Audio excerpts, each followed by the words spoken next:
ونستغفره ونؤمن به ونتوكل عليه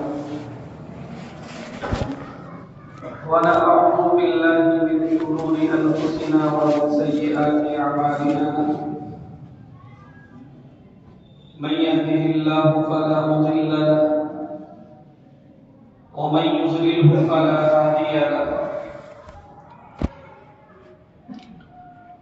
ونشهد أن لا إله إلا الله وحده لا شريك له ونشهد أن سيدنا ومولانا محمدا عبده ورسوله أما بعد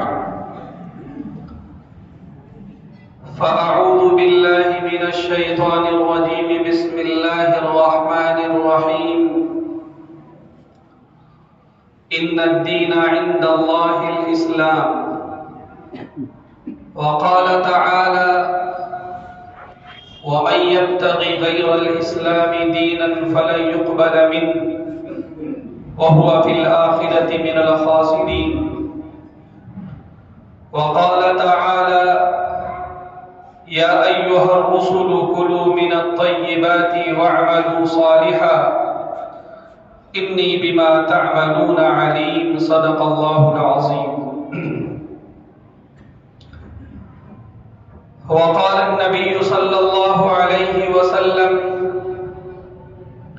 لا يؤمن أحدكم حتى يكون هواه تبعا لما جئت به وقال إن الحلال بين والحرام بين وبينهما أمور مشتبهات لا يعلمهن كثير من الناس فمن اتقى الشبهات فقد استبرأ لدينه وعرضه ومن وقع في الشبهات وقع في الحرام أو كما قال صلى الله عليه وسلم. قابل صد احترام میرے بزرگوں، بھائیوں، عزیزوں اور دوستوں، اللہ تعالیٰ نے قرآن پاک میں ہم ایمان والوں سے جو بہت سارے مطالبات کیے ہیں، ان میں سے ایک مطالبہ یہ ہے کہ ہم پورے کے پورے ایمان میں اور اسلام میں داخل ہونے والے ہیں۔ علماء کرام نے اس کی تشریح میں فرمایا ہے کہ پورے کے پورے ایمان اور اسلام میں داخل ہونے کا مطلب یہ ہے کہ دین کے جو مختلف شعبے ہیں، ہر شعبے کے اعتبار سے انسان دین کے احکامات پر عمل کرنے والا ہو۔ ہم پورے کے پورے ایمان میں اور اسلام میں داخل ہونے والے ہوں، عقائد و ایمانیات کے اعتبار سے، ہم پورے کے پورے ایمان اور اسلام میں داخل ہونے والے ہوں عبادات کے اعتبار سے، ہم پورے کے پورے ایمان اور اسلام میں داخل ہونے والے ہوں معاملات کے اعتبار سے، ہم پورے کے پورے اسلام اور ایمان میں داخل ہونے والے ہوں معاشرت کے اعتبار سے، اسی طرح ہم پورے کے پورے ایمان اور اسلام میں داخل ہونے والے ہوں اخلاق کے اعتبار سے۔ یہ اسلام کے احکام کے 5 اہم شعبے اور ہر شعبے سے متعلق اسلام کے جو احکامات ہیں اس پر عمل کرنا اور عمل پیدا ہونے کی کوشش کرنا، یہ ہمارے ایمان کا تقاضا ہے، اللہ اور اس کے رسول کا مطالبہ ہے۔ میرے بزرگوں، جو حضرات یہاں پابندی سے جمعہ پڑھتے ہیں انہیں یاد ہوگا کہ 2-3 ہفتے پہلے میں نے اسی طرح کی کچھ باتیں آپ کے سامنے عرض کی تھی، لیکن درمیان میں پھر دوسرے موضوعات چھڑ گئے۔ ارادہ یہ ہے کہ معاملات سے متعلق جو اسلامی احکامات ہیں، تمام باتوں کا تو احاطہ نہیں کیا جا سکتا، لیکن دین اور اسلام کا جو بنیادی مطالبہ ہے وہ ہمارے سامنے ہونا چاہیے۔ میں نے اس سے پہلے بھی عرض کیا تھا کہ معاملات ہمارے دین کا ایک اہم شعبہ ہے۔ معاملات ہمارے دین کا ایک اہم حصہ ہے۔ قرآن پاک کی آیات پر اگر ہم غور کرتے ہیں تو قرآن پاک کی جو سب سے طویل ترین آیت ہے، قرآن پاک کی جو سب سے لمبی آیت ہے، وہ بھی معاملات کے تعلق سے بحث کرتی ہے۔ ایک موقع پر امام محمد رحمت اللہ علیہ، جو کہ امام ابو حنیفہ رحمت اللہ علیہ کے شاگرد ہیں، بڑا مشہور نام ہے، ان سے کسی نے کہا کہ آپ نے تقویٰ اور پرہیزگاری اور زہد کے اوپر کوئی کتاب نہیں لکھی، آپ نے دنیا سے بے رغبتی اور آخرت کے شوق کے اوپر آپ نے کوئی کتاب نہیں لکھی، کتاب الزہد آپ نے نہیں لکھا۔ تو ان کا جواب یہ تھا کہ مالیات سے متعلق میں نے کتاب الاموال لکھ دیا ہے۔ انسانی زندگی میں اور معاملات کے باب میں اسلام کے احکامات پر عمل کرنا، تجارت اور دیگر مشاغل میں رہتے ہوئے اللہ کو نہ بھولنا، اس سے بڑا زہد اور اس سے بڑا تقویٰ اور اس سے بڑی پرہیزگاری اور کچھ نہیں۔ میرے بزرگوں، جہاں تک مالی معاملات کی بات ہے، علماء اس بات سے واقف ہیں کہ معاملات کی بہت ساری شکلیں ہو سکتی ہیں۔ بیع و شراء ایک معاملے کا نام ہے، اجارہ ایک معاملے کا نام ہے، قرض ایک معاملے کا نام ہے، پارٹنرشپ میں معاملات کرنا یہ معاملات کی شکل ہے۔ معاملات کی بہت ساری شکلیں ہیں، اور اگر اللہ نے توفیق دی انشاءاللہ ہر باب سے متعلق باتیں آپ کے سامنے عرض کی جائیں گی۔ لیکن ایک بات بنیادی طور پر ہمیں یہ یاد رکھنا ہے کہ ہمیں اس بات کی کوشش کرنا ہے کہ ہم حلال کو اختیار کرنے والے ہوں اور ہم حرام سے کلی طور پر اجتناب کرنے والے ہوں۔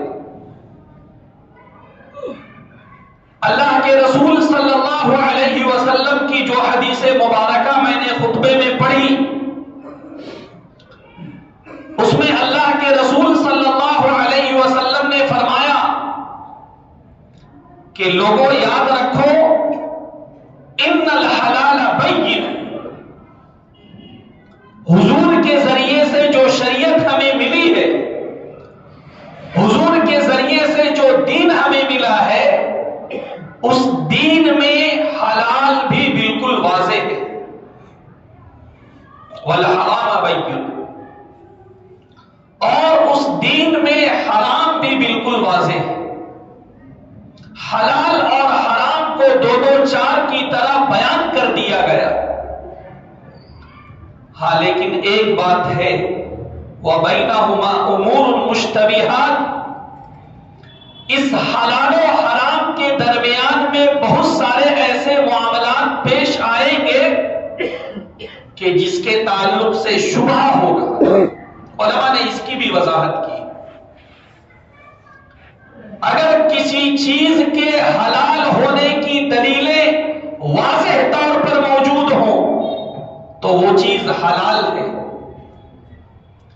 اور کسی چیز کے حرام ہونے کی دلیلیں واضح طور پر موجود ہوں تو وہ چیز حرام ہے۔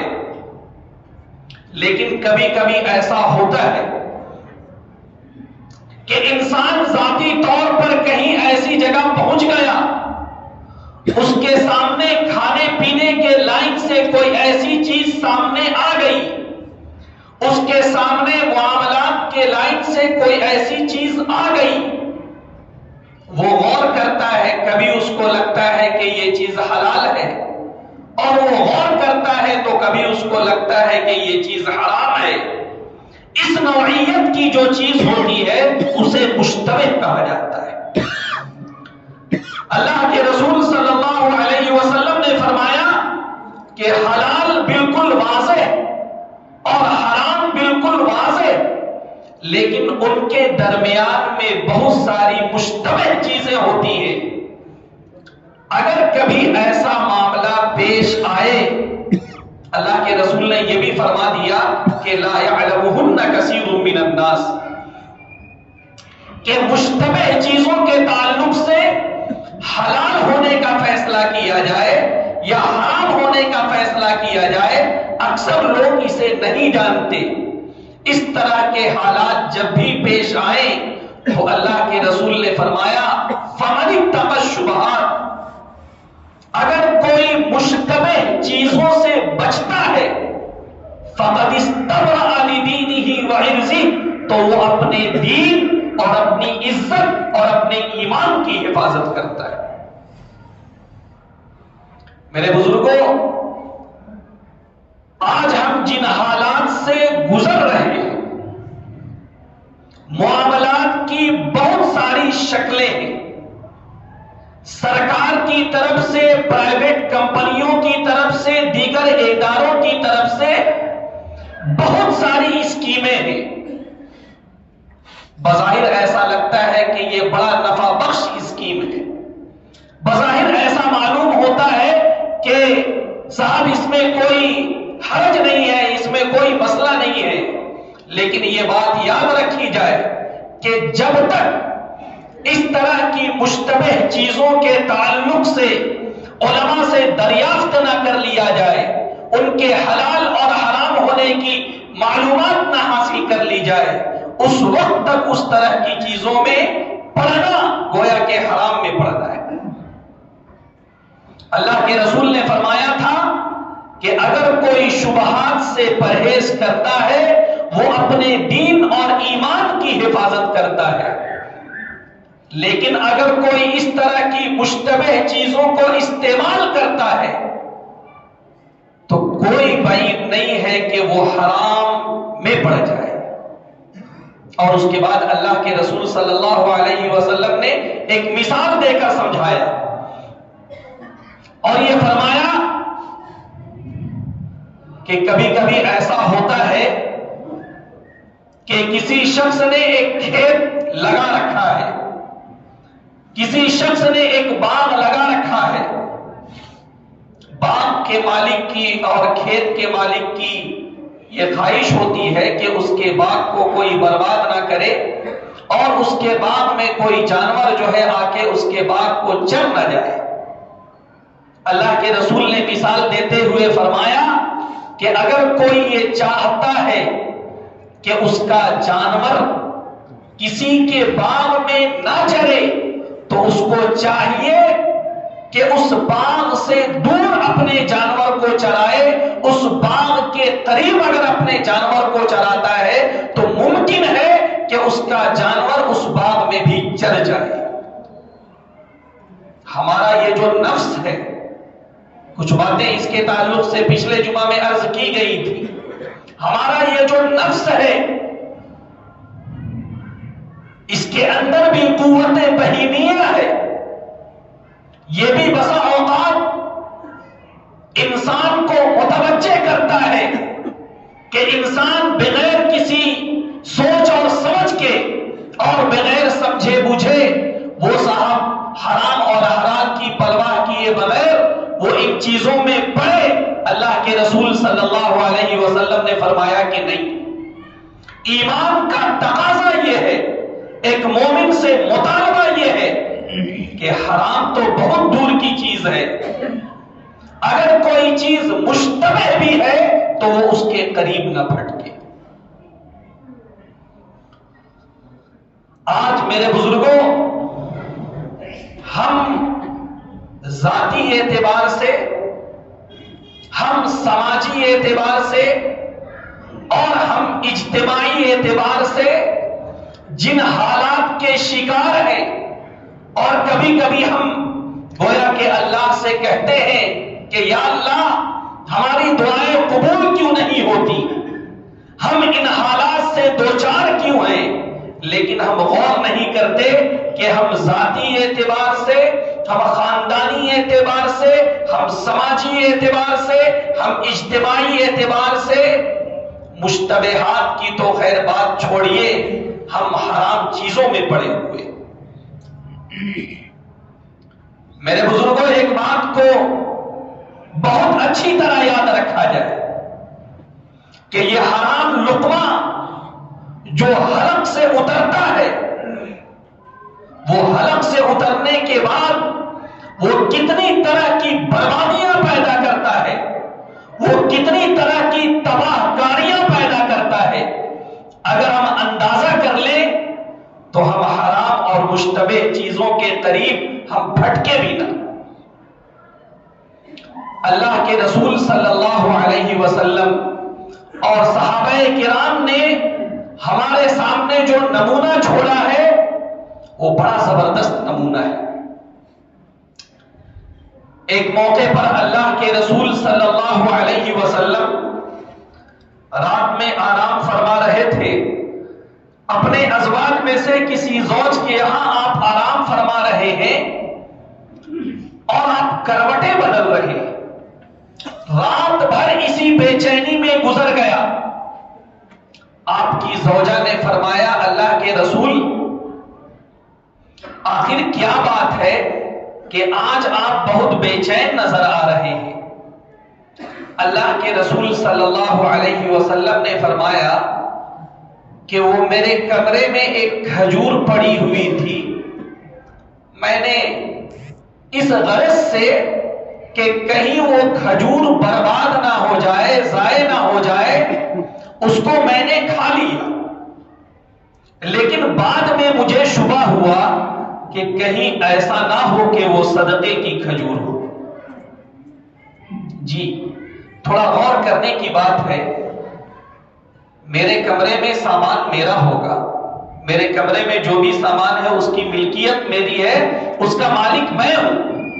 اللہ کے رسول کے کمرے میں جو بھی سامان ہوگا، غالب گمان یہی ہے کہ اس میں ملکیت اللہ کے رسول کی ہوگی، لیکن چونکہ کبھی کبھار صدقے کا مال بھی آپ تک آ جاتا تھا تو 99 میں سے 1% امکان ہے، شبہ ہے میں بھی کہ ایسا ہو سکتا ہے کہ وہ صدقے کی ہو۔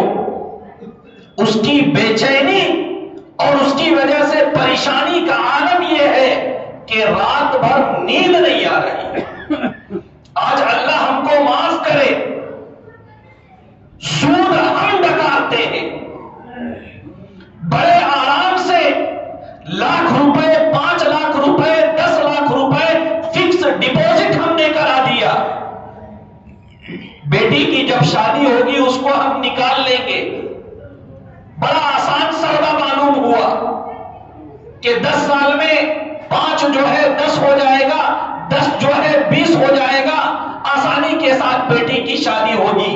لیکن تھوڑا ہم غور بھی تو کریں کہ یہ 5 10 کیسے ہوا اور یہ 10 20 کیسے ہوا؟ سود کے ذریعے سے ہوا۔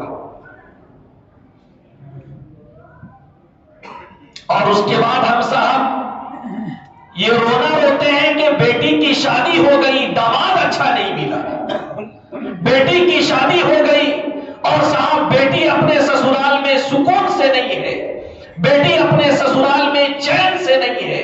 اس شادی میں برکت کہاں سے ہوگی جس شادی میں حرام مال استعمال کیا گیا ہوگا؟ تو میرے بزرگوں، اللہ کے رسول صلی اللہ علیہ وسلم نے اور صحابہ نے ہمیں جو نمونہ دیا ہے وہ یہ، ایک مسلمان وہ حرام مال استعمال کرے اس کا تو امکان ہی نہیں ہے۔ ایک ایمان والے سے مطالبہ اور تقاضا اس بات کا ہے کہ اگر مشتبہ مال بھی اس کے سامنے آئے تو وہ اس کو چھوڑنے والا ہو، ورنہ اس کی تباہ کاریاں اتنی ہے کہ ہم اس کا اندازہ نہیں کر سکتے۔ حضرت ابو بکر صدیق رضی اللہ عنہ ہم سب جانتے ہیں کہ آپ کپڑے کے تاجر تھے، اللہ نے آپ کو بہت مال عطا کیا تھا، دین کا جب کوئی تقاضا آتا ابو بکر حاضر ہوتے۔ ایک موقع پر اللہ کے رسول صلی اللہ علیہ وسلم کی طرف سے مطالبہ ہوا، مال کی ضرورت ہے، سب نے اپنی اپنی حیثیت کے مطابق جو ہے اللہ کے رسول کی خدمت میں مال پیش کیا۔ حضرت ابو بکر سے پوچھا، ابو بکر گھر میں کیا چھوڑے ہو؟ کہا گھر میں اللہ اور اس کے رسول کو چھوڑا۔ اتنی احتیاط والی زندگی اور اللہ کے راستے میں اتنا خرچ کرنے کا مزاج، لیکن تھوڑا سا آپ غور فرمائیں، جب خلافت کی ذمہ داری آپ نے سنبھالی ہے، صبح ہوئی، کپڑے کو کاندھے پہ رکھا اور بازار کی طرف چلے۔ حضرت عمر نے کہا ابو بکر کہاں چلے؟ کہا بازار جا رہا ہوں، اسی سے ہمارے بچوں کا خرچہ نکلتا ہے۔ کہا مسلمانوں کے امور کون دیکھے گا؟ خلافت کی ذمہ داریاں کون سنبھالے گا؟ بہت سارے مسائل آئیں گے، اسے تمہیں حل کرنا ہے۔ کہا پھر میرے بیوی اور بچوں کا کیا ہوگا؟ کہا کہ تمہاری بیوی اور بچوں کا خرچ بھی بیت المال سے ادا کیا جائے گا۔ کتنا ادا کیا جائے گا؟ جتنا ایک عام مسلمان کو ملتا ہے اتنا ہی خلیفۃ المسلمین کو بھی ملے گا۔ جی، آج کے وقت کا ایک معمولی منتری، سینٹرل منتری بھی نہیں، اسٹیٹ منتری، اسے جو فیسلٹی دی جاتی ہے گورنمنٹ کی طرف سے، آپ اس کو سنیں گے اور اس کے بارے میں معلومات حاصل کریں گے تو آپ دنگ رہ جائیں گے۔ وہ اسٹیٹ کہیں دور کی بات مت آپ سوچئے، ہمارا یہ جو اسٹیٹ ہے، کبھی سفر کریں، رانچی سے تھوڑا باہر نکلیں، دور کے علاقوں میں جائیں، ہم لوگوں نے سفر کیا ہے الحمدللہ، غربت کا عالم یہ ہے کہ آپ اگر دیکھیں تو آپ کو رونا آ جائے۔ دن بھر بڑی محنت سے جنگلوں سے لکڑیاں جمع کرتی ہیں بعض آدیواسی عورتیں، آدیواسی لوگ، اور دن بھر کی محنت کے بعد وہ لکڑی بکتی ہے، 50-100 روپے کی بکتی ہے، اور اسی میں ان کو سارا گزارا کرنا ہے، سارا خرچ کرنا ہے۔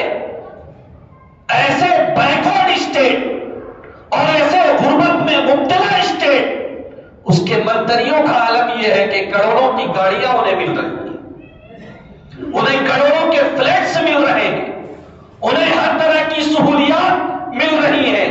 کیوں صاحب؟ یہ جنتا کا کام کریں گے۔ خیر، اس پر تبصرہ کرنے کا موقع نہیں ہے۔ حضرت ابو بکر صدیق رضی اللہ عنہ کے لیے جو روزینہ مقرر ہوا، جو تنخواہ مقرر ہوئی، کتنی؟ جتنی ایک عام مسلمان کو ملتی ہے اتنی، اسی طرح زندگی گزارتی۔ سنا ہوگا آپ لوگوں نے، درمیان میں ایک موقع پر اہلیہ محترمہ نے کہا کہ بچوں کی تمنا ہے کہ وہ کچھ میٹھا کھانا چاہتے ہیں۔ انہوں نے کہا کہ میرے پاس تو اس کا کوئی انتظام نہیں ہے،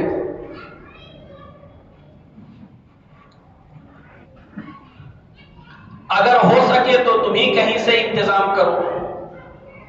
تم جانتی ہو کہ میں دن بھر جو ہے مسلمانوں کے معاملات میں مشغول رہتا ہوں، تو اہلیہ نے روزانہ کے خرچے سے تھوڑا تھوڑا بچانا شروع کیا اور کچھ دن میں جب پیسہ جمع ہو گیا تو اپنے شوہر نامدار سے کہا کہ یہ پیسہ جمع ہو گیا ہے، اس سے بچوں کے لیے کوئی مٹھائی آپ لے آئے۔ ابو بکر صدیق کی زبان سے یہ کلمات نکلتے ہیں کہ 10-12 دن کے تجربے سے یہ بات ثابت ہو گئی کہ اتنا مال ابو بکر کے گھرانے کو بیت المال سے زیادہ ملتا تھا، اس لیے یہ مال بیت المال میں واپس کیا جائے اور بیت المال کے خزانچی سے کہہ دیا جائے کہ ابو بکر کو جو ماہانہ تنخواہ ملتی ہے ہر ماہ وہ اتنا کاٹ کے دیا کرے۔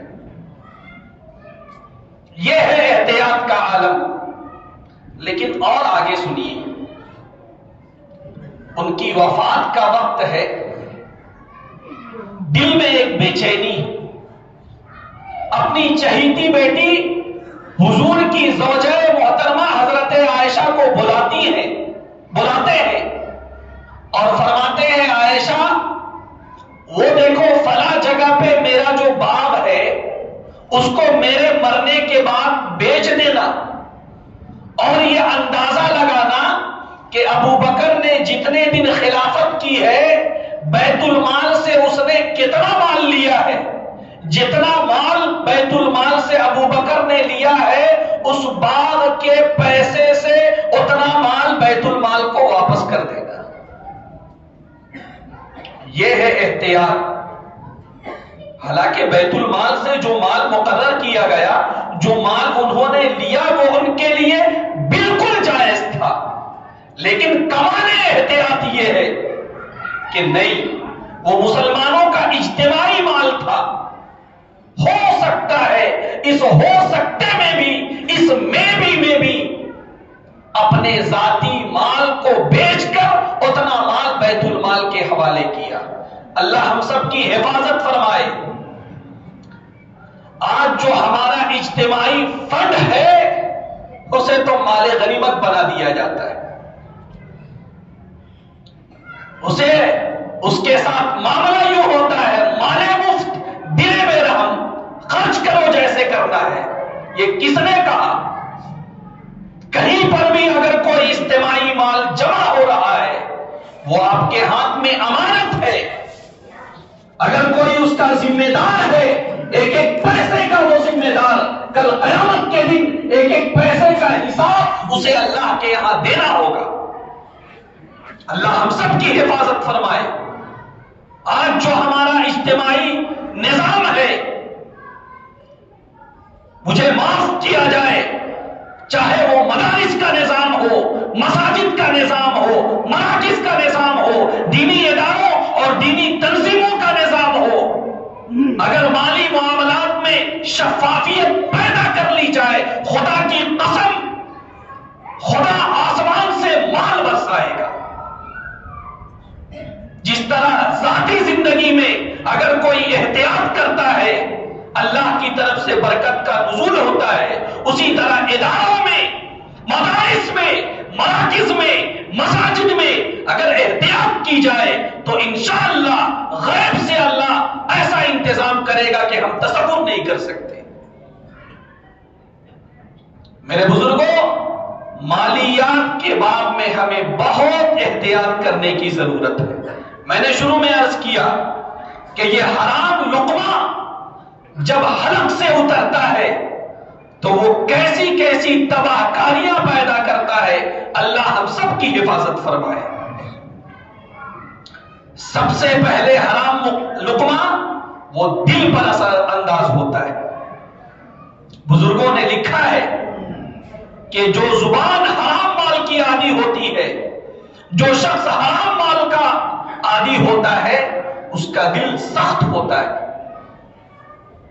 اس کے دل میں نرمی نہیں ہوتی ہے، اس کے دل میں نیکی اور اطاعت کے جذبات نہیں ہوتے ہیں، اس کے دل میں عبادت کا شوق نہیں ہوتا ہے، اس کے دل میں اللہ کے راستے میں خرچ کرنے کا جذبہ نہیں ہوتا ہے۔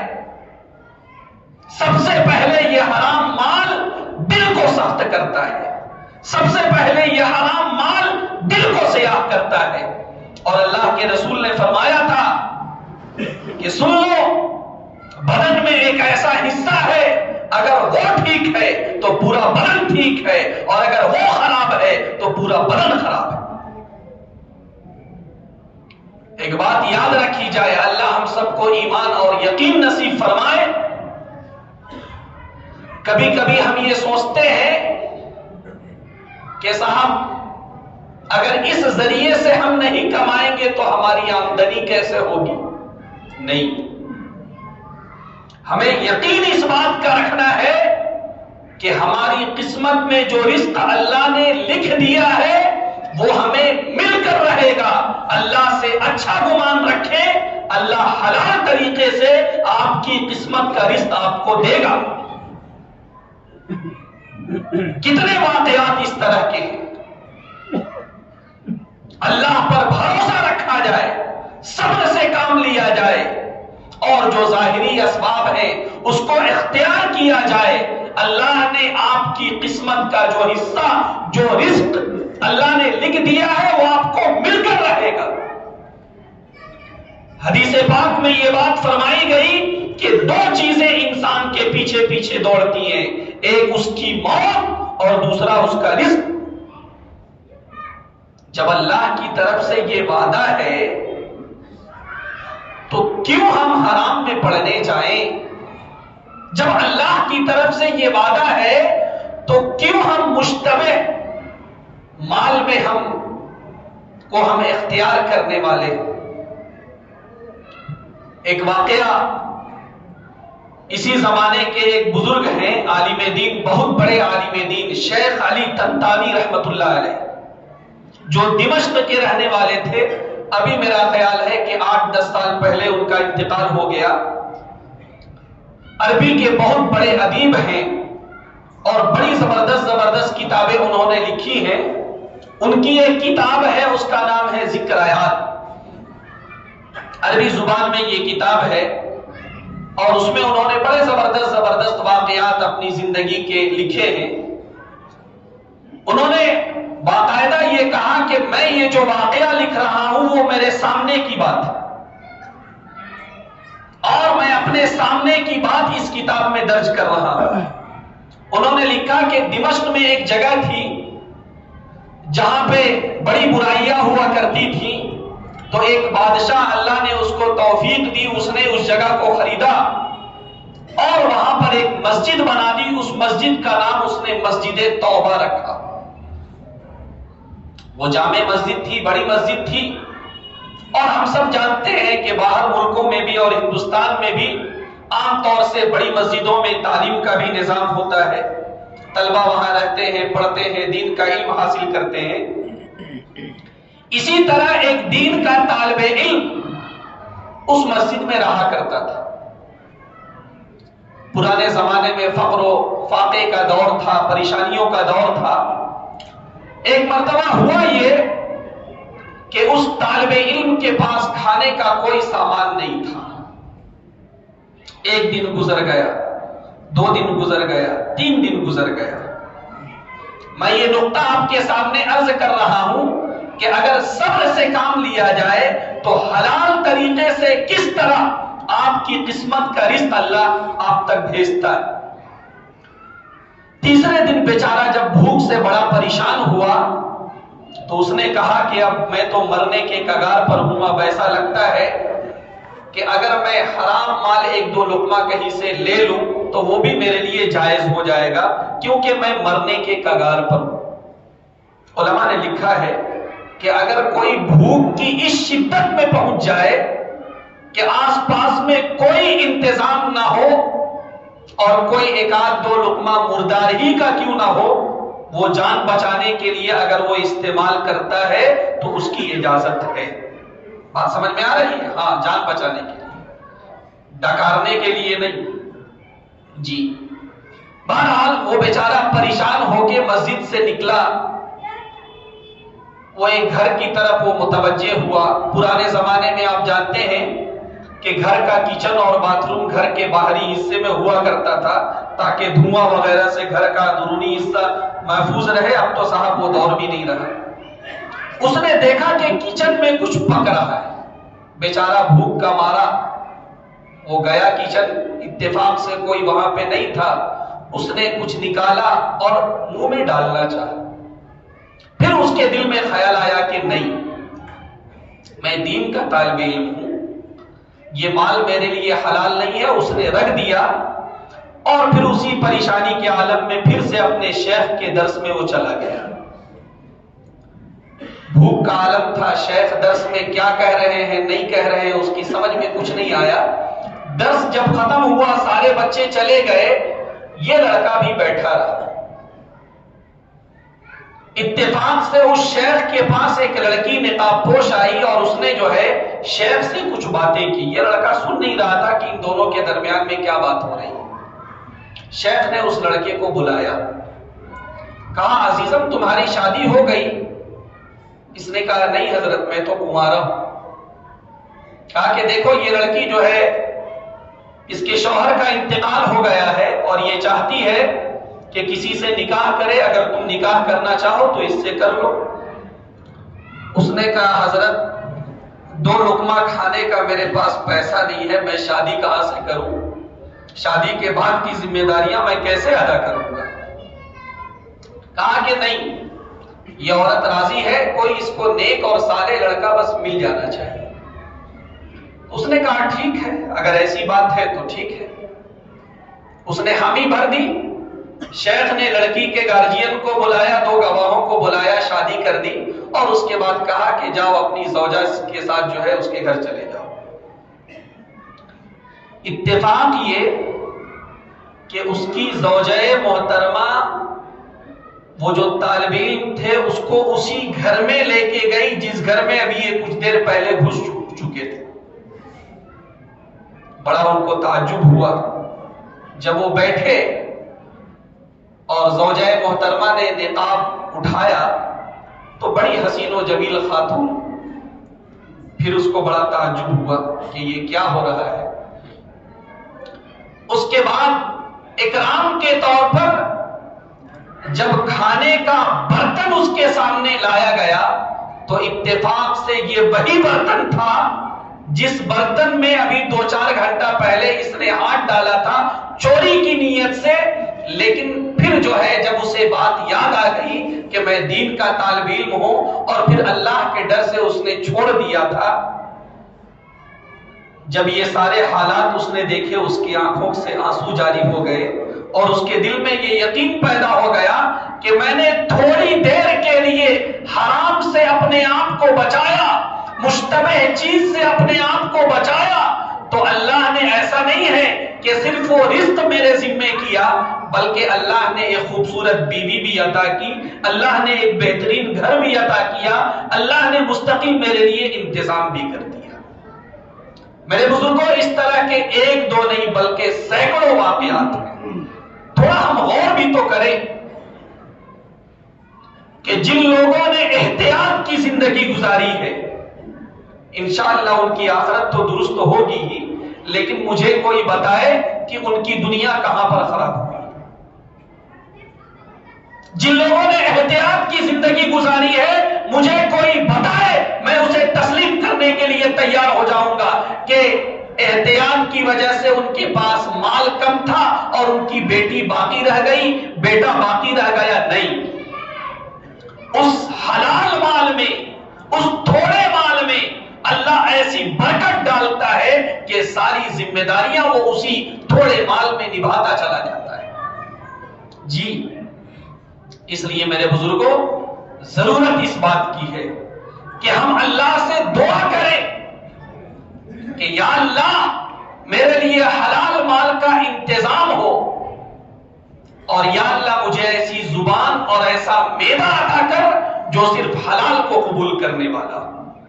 آج اللہ ہم سب کی حفاظت فرمائے۔ آج ہماری زبان اور ہمارے معدے اتنے بے حس ہو چکے ہیں، کچھ بھی ڈال دیا جائے سب قبول، لیکن اللہ والوں نے جیسی زندگی گزاری ہے ان کی زبان اور ان کا معدہ وہ حرام مال کو قبول نہیں کرتا تھا۔ اللہ کرے کہ اللہ ہم سب کو ان کیفیات سے نوازے جو باتیں عرض کی گئی ہیں اللہ سے دعا کریں کہ اللہ ہم سب کو اس پر عمل کی توفیق سے نوازے. آمین. وآخر دعوانا